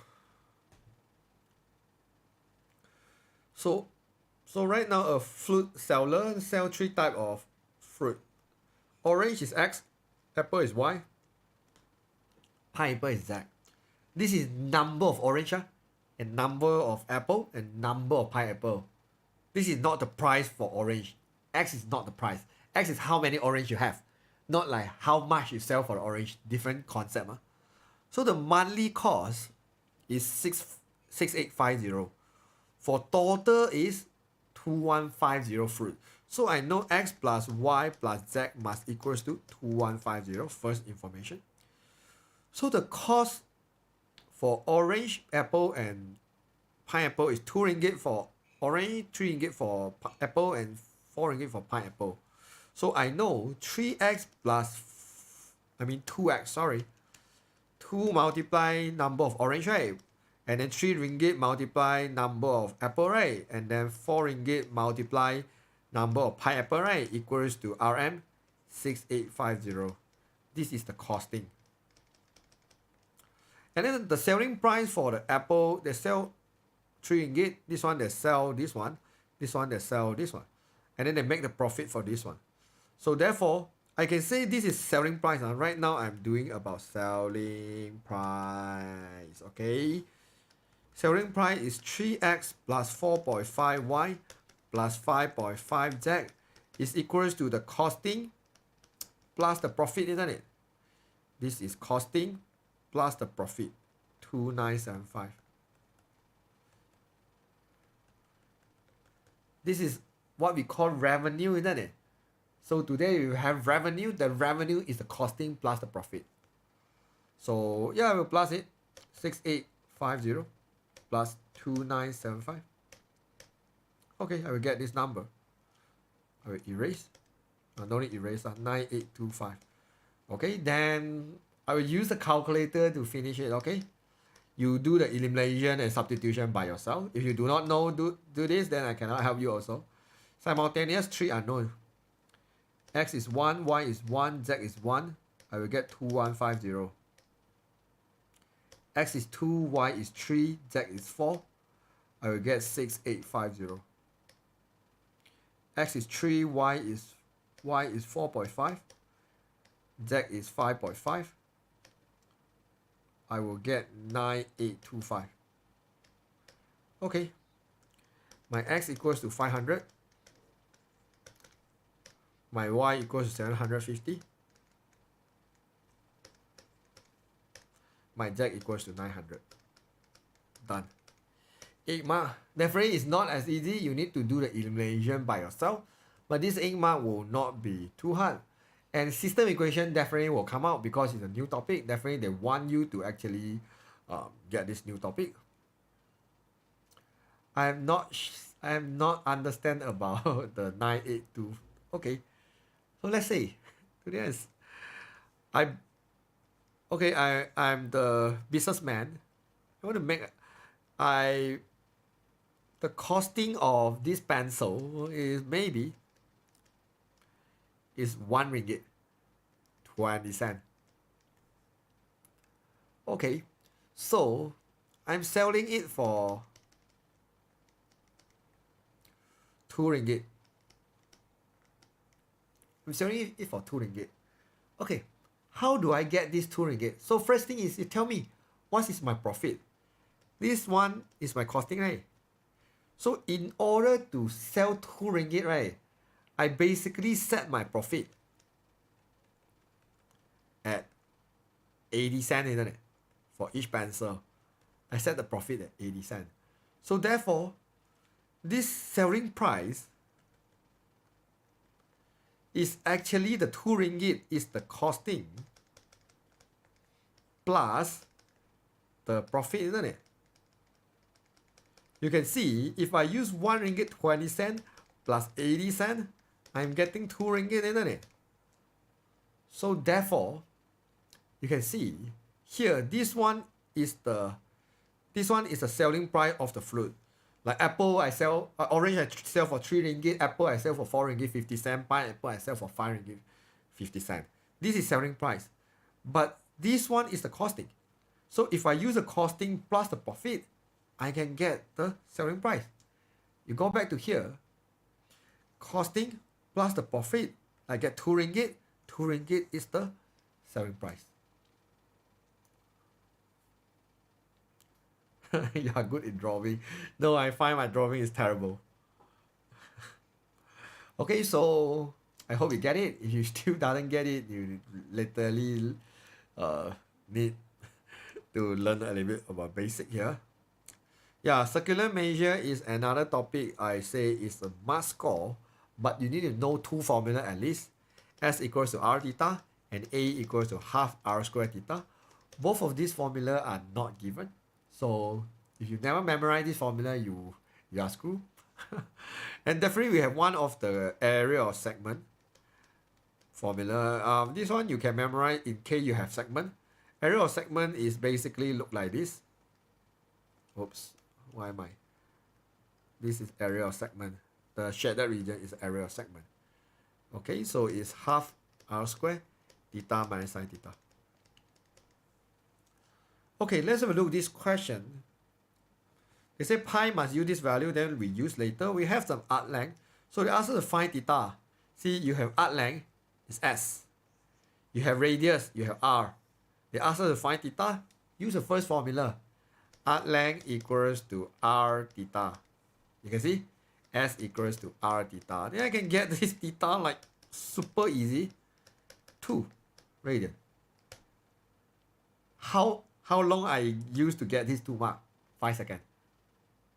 Maybe I can use 3 seconds to get these 2 mark. Because I understand arc length is equal to r theta. If you don't know this, maybe you need to spend 1 minute to do this 5-second question. No. Try to do as fast as possible. Parameter of segment cannot use that formula. That formula designed for area of segment. Parameter, you have no choice. You want to cut this one into the half here. Here is 6 as well. And then the student told me have a formula already. So let me work out the sine formula. I kind of forgot. Opposite over hypotenuse. Opposite over hypotenuse. So I want to get PQ. PQ, this sine over 2. So H will multiply here. Okay, so it's R sine theta over 2. Yeah. I guess this is some student told me this formula. I never memorized this formula, but I know how to find the PQ. And the student tell me, hey sir, you can use this one to find the opposite length rather than use cosine rule. Because normally I will just use the cosine rule. But in this topic, yeah, you can use this one if you want to. So I want to find the length of PQ. Since I know that one is 2. I know the theta is equal to 2, right? So you want to get the PQ. So you just do R sine theta over 2, right? So R is 6. Theta is 2 over 2. So this is 6 sine theta 1. Change the calculator to radian. So 6 multiply sine 1. So the length is 5.0488. Okay, so I got the PQ. So they asked me to find a parameter. Bonus mark. Just PQ plus the arc length, isn't it? Plus 12. So it'll be 17 point. Am I doing correctly? Oh, it's 2. There's a 2 there. There's a 2 there. There's 2 there. Yeah, I can see a lot of students. Because I realized this number is too small. Yes, thanks for that. So this is 2, 6. This is, yeah, this one is 12. So this is, this one time 2. Time 2. So you can see this is why you suddenly use some new formula. You might have the trouble like I did here. Plus 12. So you got 22.098 centimeter. Dun dun. Yeah, the formula has the 2 there. Okay, got it. Okay, then area of segment, you can use the formula I'm given here. So let me change to the red color, not so confuse you. R square, 6 square, 2 minus sine 2. Done. 3 mark. Maybe I want to spam around 10 seconds for this 3 mark. No, we should spam like less than 10 seconds. It's possible. So yeah, this is 6.544 centimeter square. Done. Maybe 15 seconds, I don't know. But the whole question, literally, we can finish in one minute if you got it. Because it's not too hard, isn't it? Okay, so area of segment, use a segment formula. Parameter, no formula. You kind of need to do manually. Okay, last question for this paper. This one. You guess tangent. You don't tell me it look like a sine or cos. Because it doesn't look like sine or cos at all. So it's 1 over 2. So it's 1 over 2, it's 1 over 2. Am I doing 1 over 6? What? What's wrong with my brain? It's 1/2 way. 1/2 way. 19.62632. I don't know. Sometimes I doubt I might have some dyslexia or what. Always see the thing wrongly. I don't know. Okay, so this one is tangent. But we know the tangent graph will look like this. But this tangent look like a bit weird with the standard tangent graph. Because the negative one, that actually reflects to become like this. This one gone. So I know this reflection happen when it's a modulus. So this is modulus, some tangent. Okay, this is at least the first guessing before doing any testing. And then I know for tangent, right, bx is equals to pi. This is the standard for tangent to find the period. So right now my tangent one cycle is 2 pi. Because you can see this is exactly what happened to one cycle, right? This is period. My period is 2 pi. Period is x value. So here, x is 2 pi equals to pi. My b is 1/2. So this is tangent 1/2x. Because this is tangent bx ma. So when b is 1/2, I sub into here only. So I get tangent 1/2x. Alright, the lastly is I want to get the amplitude, the a value. There's few things you can do. One is definitely you sub into it. You get y equals to this thing. You sub this coordinate x and y into the equation to get the a. Or you like me, you might understand you can get your amplitude at the here. This one actually telling you your a value. This position is a quarter of your tangent graph. So your tangent graph, one cycle, right? You cut it into the 1/4. There is your amplitude. So this is 3/2, right? This is 3/2, isn't it? We see the y value. X, we doesn't care. X is pi/2. We see the y value. So this is your a value. So a is 3/2. Done. 4 mark. Okay, you just need to understand all this. You can easily get this 4 mark. Of course, in the exam, you pretend do some working lah. Okay, 4 mark. I don't know why they give 4 mark. So little working. Alright. Okay. Cos 2x, you have 3 choice, right? Can do cos square minus sine square. I don't want this. I only want sine. So this is 1 minus 2 sine square. Yeah, I prefer second one. 1 minus 2 sine square x equals to 8 sine x minus 5. So hungry maybe. Yeah, I'm starving. But it's fine. Let me just finish so that I can finish this batch and I focus on the next batch after this. It's a quadratic equation. So 6 sine square x plus 8 sine x minus 8 equals to 0. Divide 2.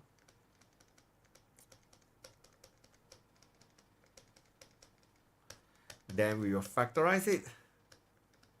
I hope can factorize lah. Get 4, 2 and 2, 6 and 2, minus, plus and minus.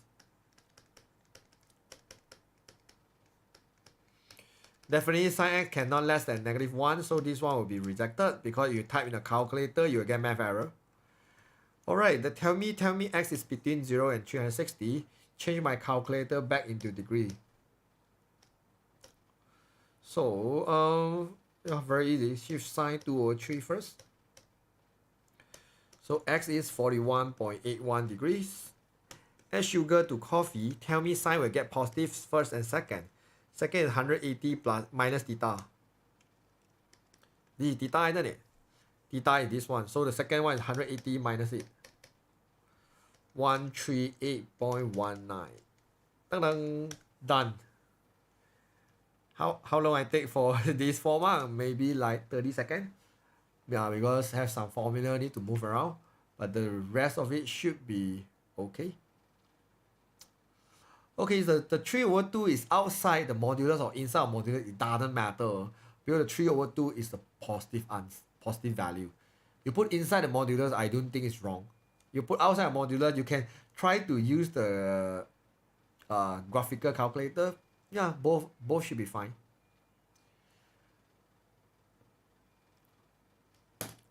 Okay, come. Yeah, actually, I prepare some time for Q&A, but it's quite late, and I don't want all of you to actually sleep so late. Like, promise me today at least sleep for 5 hours, because you need some sleep for MF paper. Trust me. Don't do until morning 8, then straight away go for exam. And then the afternoon paper, you definitely you will be super tiring or panic one.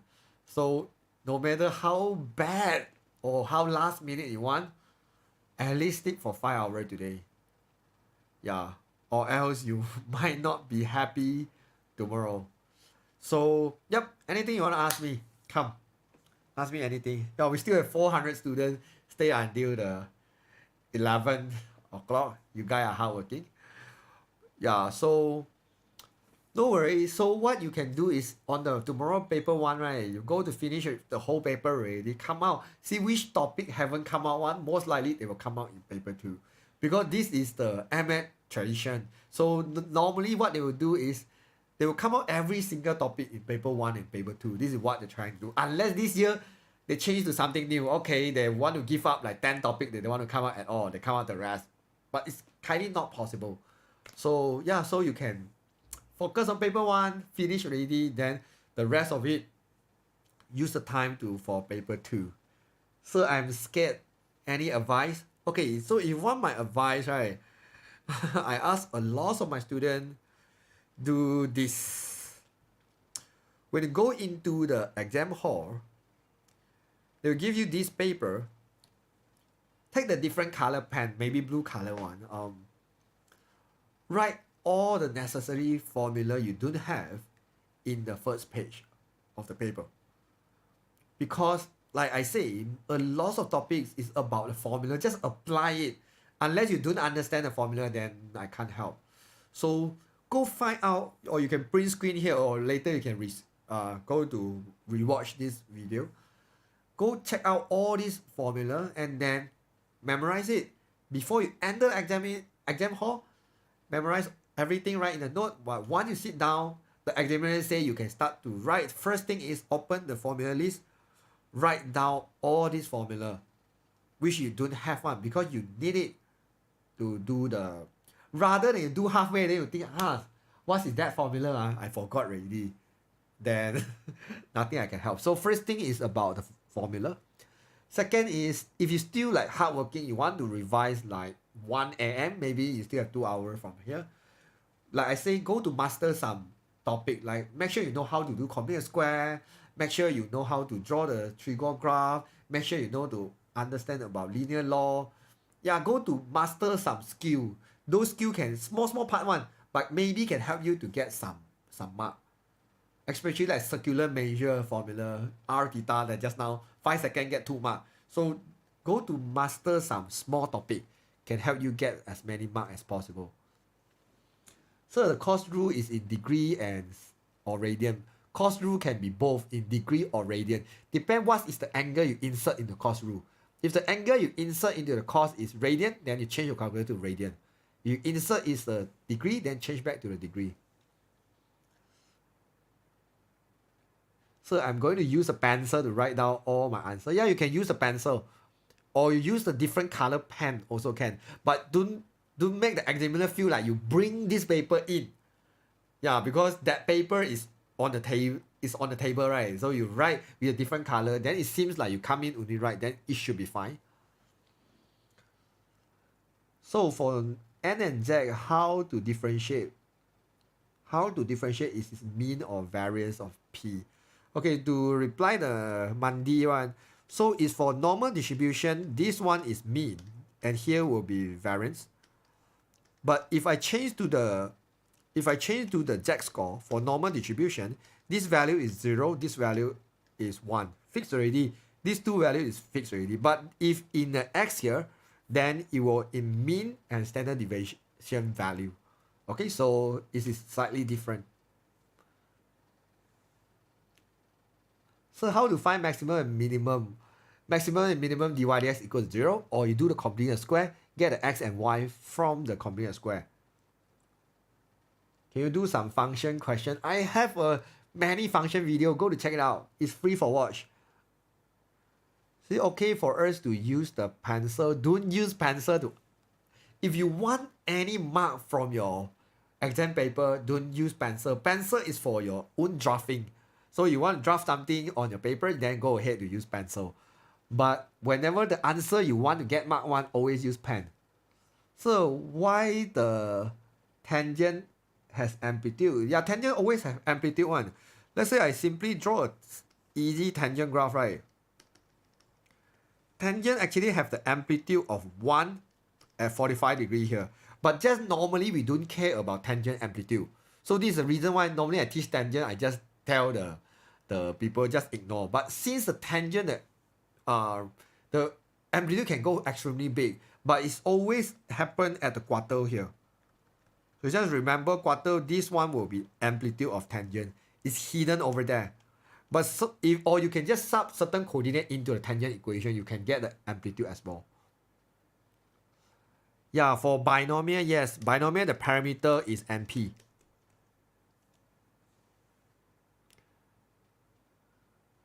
So in the exam, we can just write the cos with radian value. Right? Yeah, no problem. But when you write cos with any radian value, make sure you type radian in your calculator. You change your calculator into radian. I don't know why a lot of school teachers still saying must use degree for sine cos tangent. That one is my time. You know, my time I'm using Buku Sifel. We use a book to do the sine cos tangent, and that Buku Sifel only have degree. But nowadays the calculator can all do radian, but the school teachers still using back the method like 20 years ago. So I strongly believe you should feedback to your teacher maybe. I heard my teacher say we cannot add extra paper if you don't have enough place. I don't think so. I think the examiner definitely prepare extra calculator and extra paper and extra graph paper for all the students.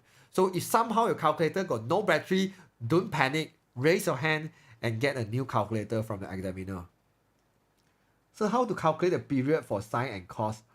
Forgot already. Sine and cos, you just remember sine and cos. Period is bx equals to 2 pi. Find the x value. Or bx equals to 2 pi or 360. X value is the period if the question asks you to find the period. So how many decimal place needed for an answer? For MF, at least 3 decimal. Final answer that might be able to accept 2 decimal. But in your working, before final answer, at least 3 decimal. 3 to 4 will be fine. Final answer want to put 3 decimal is totally fine. But don't round off too early. A lot of students round off 2 decimal place at the first step, first few working. No, normally we put 3 decimal until the final answer when you round off. So how to write bearing? MF don't have bearing, but let's say you want to learn bearing, go to check out my bearing video. So how to know if the question asks about NCR and MPR? Read the question. If the question after you read already, you find the word like arrangement or arrange is MPR. Or you read already, you think arrange will make different is MPR. If you read already, it doesn't feel any arrangement needed is NCR. So can you explain about 2r sine theta over 2? Okay, 2r sine theta over 2 only can use on the sector. So let's say this is the sector. This is the formula to find this length. This length we call chord in English. So we want to find this length, let's say length of AB lah. So R using R, theta using the theta, but this one is theta need to divide by 2 lah. If let's say the theta is 3, then it's sine 1.5. If theta is 4, it's sine 2. Okay, and then insert your R value, then you can get the length of AB.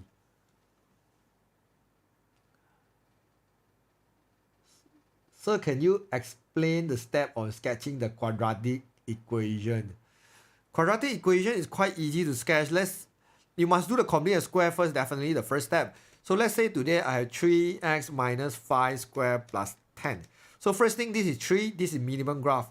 Minimum coordinate will be 5 and 10. And then I want to find my y-intercept. I will make x 0. So I make x equals to 0. So this is 25 plus 10. So my y-intercept will be 75, 85. So I will intersect at 85. So this one will be my graph. Okay, so this is how we sketch the quadratic equation. So how can I know what is the condition for us to divide 2 when calculate the volume of the method of integration? Okay, when you want to do the integration for volume, sometimes they will say rotate 180 degrees, don't divide 2. Because they will rotate 180 degrees, sometimes it's because the shape, right, they have on the top and bottom. So in this case, they just need to rotate 180 degrees, they get the whole volume. This one actually get the same volume if I only have this part. If I only have this part, right, I need to rotate 360 degrees to get the whole volume. But if top and bottom of the x-axis also I have area, I just need to rotate 180 each, then I get the whole volume. But I only have top part, I need to rotate 360 degrees. So normally we don't do divide 2 one. So you still don't understand about 2r sine theta over 2 formula, go to Google, it's very easy only. So can you say about arithmetic progression? Go check out my progression video. So, well, can I request extra paper for... Yeah, I think you definitely can request one. Tomorrow you try lah. Before you go in, you just tell them you need 5 more paper. I don't think they will give you any penalty for asking more paper. Can you explain how to arrange 4 letters from that words? No, if the word got repeat one, right, they ask you to arrange 4 letters, there's too many words to do already. Because among the 4 letters, you might repeat the M or T. I don't think you will have such a complicated questions. Because that one, you need to work out a lot of condition. So for the long, that question, I don't think will come out in SPM. Linear log graph, use how many decimal place to draw the graph? Depend. So for linear log, normally they will give you a scale one. They say 2 centimeter equals to 0.5. Then the table there, you just add 1 more decimal. 0.5 is 1 decimal, right? Add 1 more decimal, 2 decimal. If the scale given you is like 2 centimeter for 5 unit, 5 is no decimal, right? Then add 1 more decimal. It should be fine normally. What's the index number form again? Index number form, again, I forgot. I have no idea what you are talking about. So can you explain how to sketch trigonometric graph? I have the video on how to sketch trigo. Go to check it out. So can you explain about reflection of quadratic graph on the... Normally, your quadratic graph, you don't reflect on the y-axis, but just somehow they want you to reflect. Example, this is 3, 2. Then if I reflection on the y-axis, right, I will get the same pattern. And then this is 3. Definitely here I will be -3. And then 2 must remain the same. Must be same 2, right? So this coordinate is -3, 2. And then the y-intercept also will be the same. If this let's say we reflection on y-axis.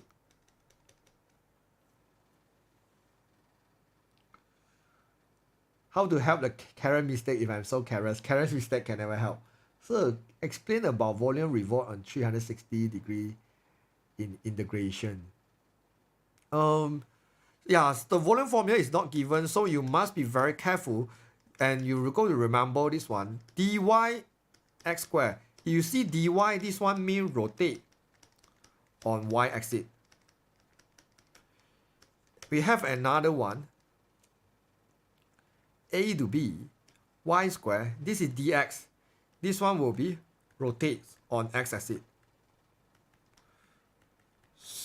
So over here, the important part is the y squared. Because sometimes your equation might not have y squared, then you need to make y squared by yourself. Let's say today y is equals to x plus 5 power of 3. I want to find the volume for this equation rotate on the x-axis 360 degrees. Then I need to find the y square, right? Then I will need to square both sides. Then I will get y squared equals to x plus 5 power of 6. Then I will need to put this one into y square and then start to do my integration process. A and B is, they will tell you the limit, or sometimes they will cut by a line and then you find the limit by yourself. So linear programming and kinematic is optional topic to learn. Yes, if they don't change format. Because one of my students told me the school teacher say maybe the section C, the last four topic, they might change to some other topic. I'm not sure. But so far I see all the state paper, right? The last four topic is still the index number, linear programming, solution of triangle, and kinematics. Last. Also this same four topic to choose to, but I hope they doesn't change it. So how to move the quadratic graph if the equation change? Um, okay, quadratic graph, if you want to move, right, it can, okay, this one I can say a little bit might come out. Move the quadratic. Okay, normally you want to move the quadratic, it cannot have bx. Because if have the bx, right, the quadratic will be super hard to move. What I mean here is, you have ax squared plus bx plus c. This is standard quadratic. But normally you want to move the quadratic, you don't have bx one. You only have the equation like ax squared plus c. Okay, the a decide the pattern. This one, a will be negative. This and then this one, a will be positive. If you have this equation, your axis symmetry is on the y-axis. On y-axis. Means what? Your axis symmetry must be on y-axis. And how about c? C will be your value y-intercept. This one will be c value. This one will be c value. Okay? So normally you only move up and down. What the B do is B help you to move left and right. But it's not like 4B moving 4 unit to left like that. So normally it will be more complicated. But this one normally K-bar they love to ask something like this. So you kind of need to understand the pattern of the quadratic graph. So how hard is the linear programming? What will happen if you mess up the constraint? If your tree inequality is wrong, then most likely you will not get a lot of mark for linear programming. So this is the reason why I always give up linear programming.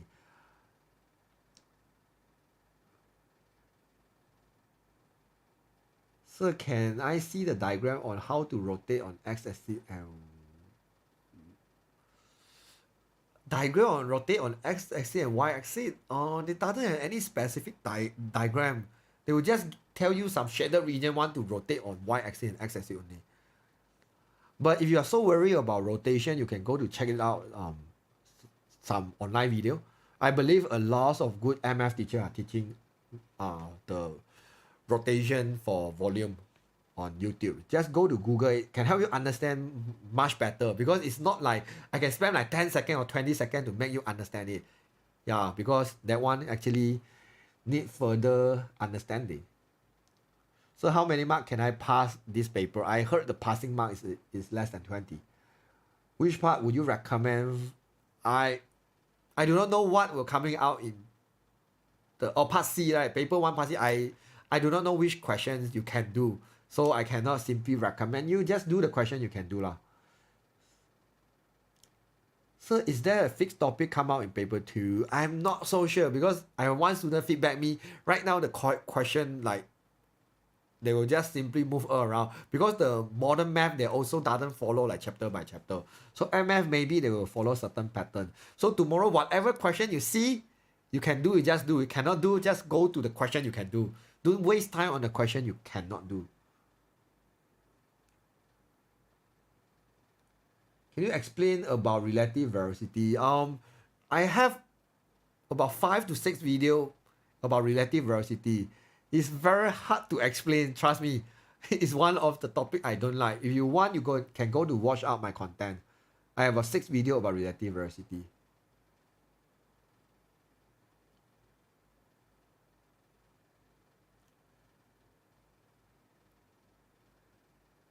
So can you list the topic you think is easy to get mark?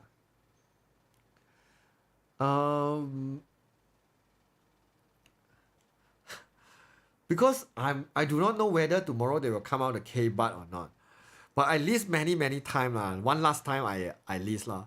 The topic I find it easy topic lah. First thing is definitely number 1 is linear law. I love linear law because it's very easy to get mark. And then the second I will say is circular measure. And then definitely I would say is solution of triangle.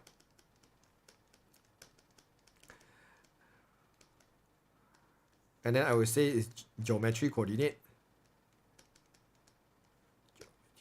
Or coordinate geometry. I don't know which one comes first. And then I would say indices and log also not too hard. Normally it's not too hard.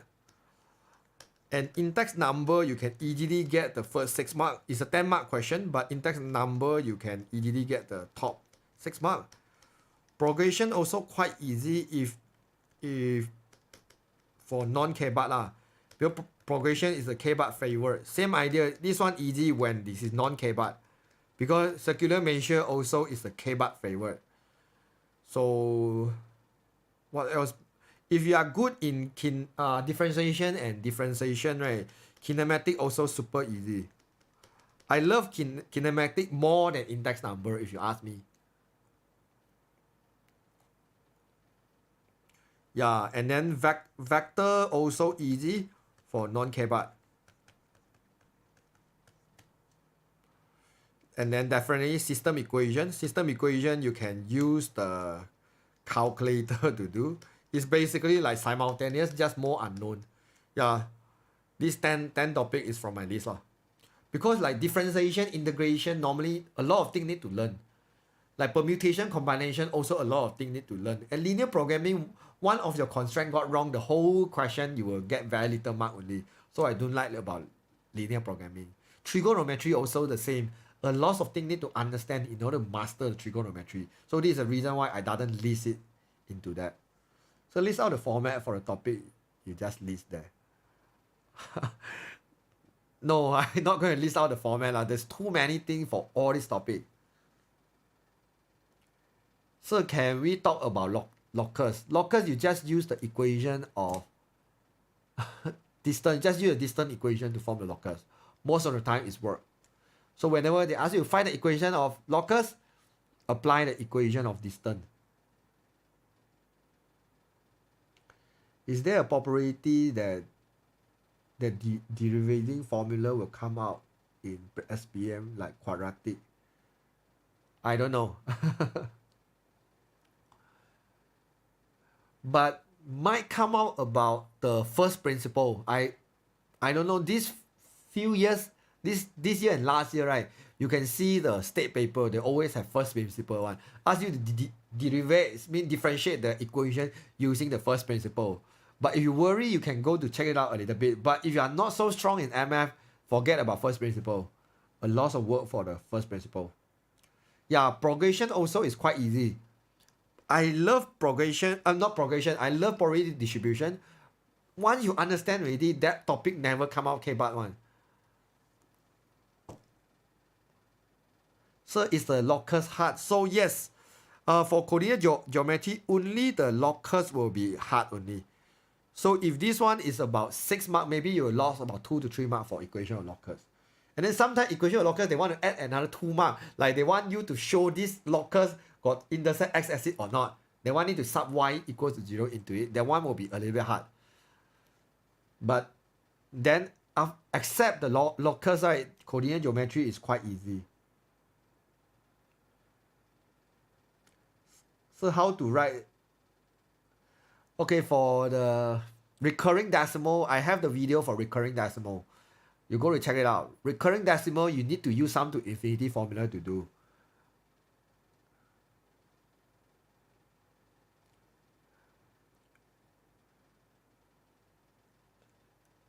Yeah, if the solution of triangle they come out for 3-dimension one, it's quite tough. You need to able to see the orthogonal projection. Mean you need to able to see the shadow line, then you can draw out the triangle by yourself.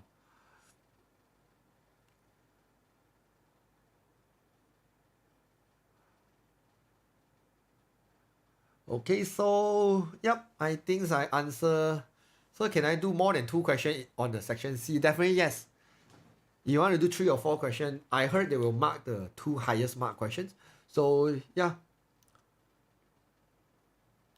teacher, first principle won't come out right. I'm not sure, but I already see first principle few time at the kertas percubaan, being at a try in a state paper already. But I never see first principle in the SPM yet. Maybe not coming out. Tomorrow you will know.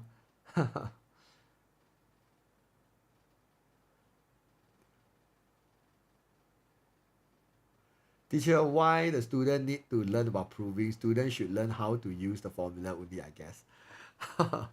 Yeah, but I don't know. I think recent year they love about ask you to prove the formula, and then they ask you to explain and justify your answer, something like that.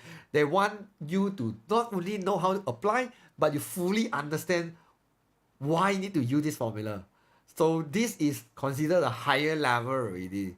But I don't think those kind of questions will be a lot lah. So you no need to be worried. Permutation and combination, I have few video about that. Go to check it out. I leave first. Alright, so what is the passing mark? I would say it's about 15 to 18. It's super low. Alright, so it's almost 11:30 already. So don't waste time on here asking me the question. Go to find one or two topic you want to improve, or you want to sleep now. Yeah, go ahead and sleep. Enough sleep help a lot for MF paper, because you need to use your brain to think. And don't get sick tomorrow. If tomorrow you got flu or you got fever, trust me, it affect your performance a lot. So go to sleep as early as possible. So what is the advice to advise? What do you advise us to do during the gap between the paper? Okay, or means during the process, the gaps means after you finish at 10 a.m. right, you 2 p.m. So among them you got 4 hours. So I would say don't eat so last minute, because when you are too full right, your performance will drop also. So I will always recommend students to eat like 1 hour before the exam, because like your exam, let's say at 2:30 right, you don't 2 p.m. only start eating your lunch, then 2:30 you finish straight away go into the exam hall, because if you are too full right, it will affect your performance. So first thing is eat slightly early and don't eat too much. Even if very hungry, eat until like 50 to 70% is more than enough. Then among that time, you definitely know some questions, some topic already come out in the paper one already. Then from there you can quickly find 2 to 3 topic haven't come out one and you not so sure one, learn during that 4-hour period gaps. It's going to help you a lot. If you flu now, please go to eat some medicine or some vitamin C. It's going to help you a lot. Alright, so all the best tomorrow. Please update me tomorrow paper is easy or hard. I want to know about how crazy is this year KSSM. So all the best to all the SPM students. I wish you good luck tomorrow and see you around on my YouTube channel. And please help me to like my YouTube channel and share to your junior or your friend or your brother, sister. So yeah, all the best, and I will see you around in my YouTube channel. Have a wonderful night and sleep tight and take care for the COVID. Bye bye.